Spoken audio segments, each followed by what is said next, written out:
Le mercato d'hiver 2025, c'est parti. Et cette année, il va se dérouler dans un contexte totalement inédit. Vous êtes prêts?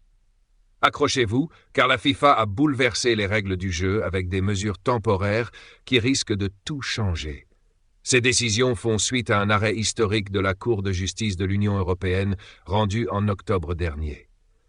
Mais pourquoi ce verdict est-il si important? Eh bien, tout tourne autour de l'affaire Lassana Diarra. Vous vous souvenez de lui? Ancien joueur du Real Madrid, Diarra a mené une bataille juridique de 10 ans contre la FIFA et le Lokomotiv Moscou, son ancien club, qui lui réclamait la somme astronomique de 20 millions d'euros après la résiliation de son contrat. La Cour de justice de l'Union européenne a tranché. Ces demandes sont contraires au principe de libre circulation des joueurs. Et c'est là que tout s'accélère. Pour éviter que d'autres affaires explosives comme celle-ci ne viennent secouer le monde du football, la FIFA a décidé d'agir vite. Elle a mis en place des ajustements provisoires pour encadrer le marché des transferts. Ces mesures touchent plusieurs points cruciaux. Les indemnités en cas de rupture de contrat, la responsabilité partagée entre clubs, les incitations à la rupture et même la délivrance des fameux certificats internationaux de transfert. Tout ça dans le but de garantir un marché des transferts plus clair, plus stable et, soyons honnêtes, un peu moins chaotique. Mais ce n'est pas tout. Cette affaire a mis en lumière des problèmes bien plus profonds. Vous le savez, les litiges entre joueurs et clubs peuvent avoir des conséquences désastreuses tant sur le plan sportif que financier. Alors, grâce à ces nouvelles règles temporaires, le mercato hivernal de cette année devrait être mieux encadré. La FIFA a promis de continuer à travailler avec tous les acteurs du football, des joueurs aux agents, pour élaborer une solution pérenne. Mais en attendant, ces ajustements sont déjà un premier pas dans la bonne direction. Stop. Avant de continuer, prenez une seconde pour aimer cette vidéo et vous abonner à la chaîne, si ce n'est pas encore fait. Et ça vous permet de ne rien rater des prochains contenus sur l'actualité du football. Revenons-en aux changements prévus. À partir de janvier, de nouvelles règles vont s'appliquer. Prenez note, si un joueur rompt son contrat sans raison valable, le club lésé ne pourra demander une indemnisation que s'il prouve que le club acquéreur a incité cette rupture.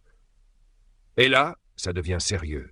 Le joueur risque une suspension pouvant aller jusqu'à 6 mois et le club acquéreur pourrait être interdit de recrutement pendant 2 mercatos consécutifs. Oui, vous avez bien entendu. Ces mesures visent à empêcher les abus tout en préservant un système d'indemnisation juste entre les clubs. Et ce n'est pas tout. La FIFA a aussi décidé de déléguer davantage de responsabilités aux juridictions nationales. En clair, ce sont maintenant les conventions collectives des différents pays qui trancheront en cas de conflit, sauf dans des cas vraiment exceptionnels. C'est une vraie révolution dans la manière de gérer les litiges, et cela montre bien la volonté de la FIFA de s'adapter à un cadre légal international tout en tenant compte des réalités locales. Mais attention, ces mesures ne sont qu'un début. Elles ne s'appliqueront que pendant ce mercato d'hiver. Une fois la période de transfert terminée, les discussions entre la FIFA et les autres acteurs du football vont reprendre. L'objectif est clair, mettre en place un cadre réglementaire permanent conforme à la décision de la Cour de justice de l'Union européenne. Cette décision exige notamment la suppression des règles qui limitent la libre circulation des footballeurs professionnels. Autant dire que la FIFA a un sacré défi devant elle. Elle devra trouver un équilibre entre les attentes des joueurs, des clubs et les exigences juridiques. En résumé, le mercato d'hiver 2025, c'est bien plus qu'une simple période de transfert. C'est une véritable transition pour le football mondial.